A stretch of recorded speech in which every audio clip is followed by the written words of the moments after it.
कयामत का किला। जब अमीरों ने मौत से बचने की तैयारी कर ली। सोचिए, अगर कल को दुनिया खत्म होने वाली हो तो सबसे पहले किसे बचाया जाएगा? क्या आपको बुलाया जाएगा किसी अंडरग्राउंड बंकर में, या फिर वो बंकर सिर्फ अरबपतियों के लिए बने हैं जिनकी दौलत इंसानियत से भी ऊपर हो गई है? ₹1000 से ज्यादा की लागत से बनाए जा रहे ऐसे बंकर जिनमें न सूरज की रोशनी जरूरी है, न हवा, न ही इंसानों की बाकी दुनिया। लेकिन सवाल ये है, ये बंकर कहां है? किससे छुपा रहे हैं इन्हें और क्यों? 2030 की सर्दियों में जब अमेरिका की एक टॉप साइंटिस्ट डॉ.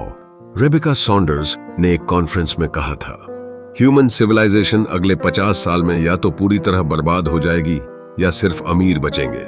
लोगों ने हंसी में टाल दिया, लेकिन उसके 3 महीने बाद ही एक रिपोर्ट लीक हुई, doomsday preparations by private entities, जिसमें यह दावा था कि दुनिया के कुछ सबसे अमीर लोग, जिनमें अरबपति टेक टाइकून्स, पॉलिटिशियन और ओनेल किंग्स शामिल हैं, अंटार्कटिका, न्यूजीलैंड, स्विट्जरलैंड और साइबेरिया में गुप्त बंकर बना रहे हैं जो किसी भी न्यूक्लियर, केमिकल, बायोलॉजिकल या क्लाइमेटिक डिजास्टर से सुरक्षित रह सकते हैं। इनकी लागत $210 ट्रिलियन।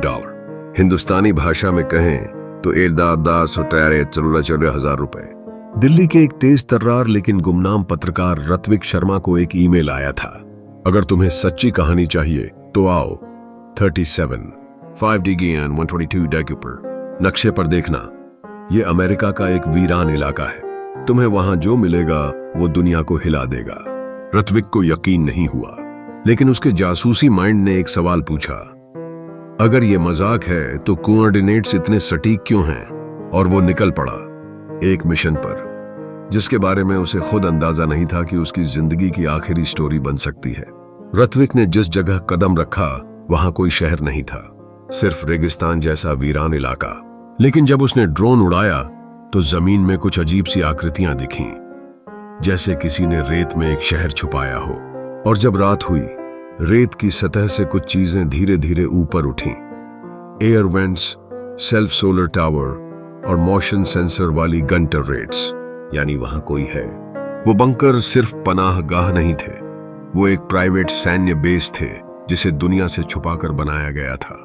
और फिर ऋत्विक को पकड़ लिया गया। ऋत्विक की आंखें तब खुलीं जब वो एक कांच की दीवारों वाले कमरे में था। एक महिला सामने आई, सफेद कोट में। Mr. Sharma, you're not supposed to be here, but now that you are, welcome to the sanctuary. Sanctuary, यही नाम था उस गुप्त नेटवर्क का। दुनिया में 12 ऐसे बंकर थे। हर एक बंकर में 1000 से ज्यादा खास लोग रखे जा सकते थे, जिनमें शामिल थे अरबपति, scientists, AI engineer, artists, defence experts और कुछ चुने हुए बच्चे, जिन्हें आने वाली दुनिया के लिए तैयार किया जा रहा था। इन बंकरों में थे underground organic forms, artificial sunlight system, AI जज और लॉ सिस्टम, एक जनरेटिव सिमुलेशन जिससे लोग वर्चुअल लाइफ जी सकते थे, और एक चीज जिसे देख ऋत्विक सन्न रह गया, एक डिजिटल गॉड सिस्टम जिसे सिर्फ 5 लोग चला सकते थे। ऋत्विक को बताया गया कि कयामत बस आने ही वाली है। जलवायु परिवर्तन से लेकर युद्ध, वायरस और सामाजिक विद्रोह। 2030 के बाद दुनिया धीरे धीरे रहने लायक नहीं बचेगी। और फिर उसने देखा द एग्जिट लिस्ट, एक लिस्ट जिसमें लिखा था कौन लोग बंकर में आ सकते हैं और कौन मारे जाएंगे। भारत से सिर्फ 17 लोग उस लिस्ट में थे। एक टेक कंपनी का CEO 2, एक बॉलीवुड सुपरस्टार 3, एक डिफेंस वैज्ञानिक 4 और एक पॉलिटिशियन का बेटा। बाकी उस 40 करोड़ बाहर ही रहेंगे। जैसे ही ऋत्विक उस दुनिया को समझने लगा, उसी रात बंकर में एक मौत हो गई। एक अरबपति गेराल्ड मिशेल, जो बंकर प्रोजेक्ट के फंडर थे, मरे पाए गए। कातिल कोई अंदर का ही था। और फिर शुरू होती है असली थ्रिलर। एक बंद बंकर में एक हत्या, CCTV नहीं, बाहर निकलने का रास्ता नहीं, और हर कोई एक दूसरे पर शक कर रहा। रत्विक ने अपनी पत्रकार बुद्धि से सुराग खोजने शुरू किए और उसे एक बड़ा खुलासा मिला। गेराल्ड मिशेल एग्जिट लिस्ट बदलने की कोशिश कर रहे थे।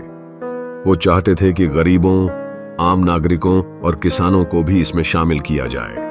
यानी हत्या सिर्फ निजी नहीं थी, सिस्टम के खिलाफ बगावत की सजा थी। रत्विक ने सब रिकॉर्ड कर लिया एक चिप में, लेकिन बंकर छोड़ना मुमकिन नहीं था। तभी उसे मदद मिली उसी महिला से जिसने उसे शुरुआत में चेतावनी दी थी, डॉ लूना रेवेन। डॉ लूना खुद इस सिस्टम से बगावत करना चाहती थी। उन्होंने रत्विक को एक सीक्रेट रास्ते से बाहर निकाला, लेकिन बदले में मांगी एक शर्त, अगर तुम बाहर गए तो खुद को नहीं बचा पाओगे, लेकिन शायद दुनिया को बचा सकोगे। रत्विक ने हामी भर दी। 3 महीने बाद एक वीडियो इंटरनेट पर वायरल हुआ, द ट्रूथ बीनीथ। बंकर में जो देखा वो पूरी इंसानियत को चौंका देगा। लेकिन वीडियो अपलोड होते ही दुनिया भर में विरोध शुरू हो गया।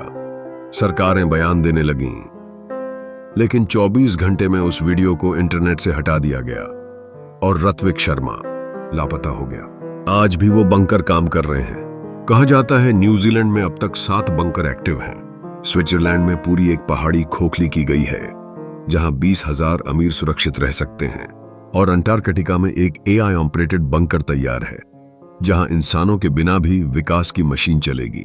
रत्विक की रिपोर्ट ने भले दुनिया को जगा दिया, लेकिन वो कयामत की तैयारी तो कई साल पहले ही शुरू हो चुकी थी।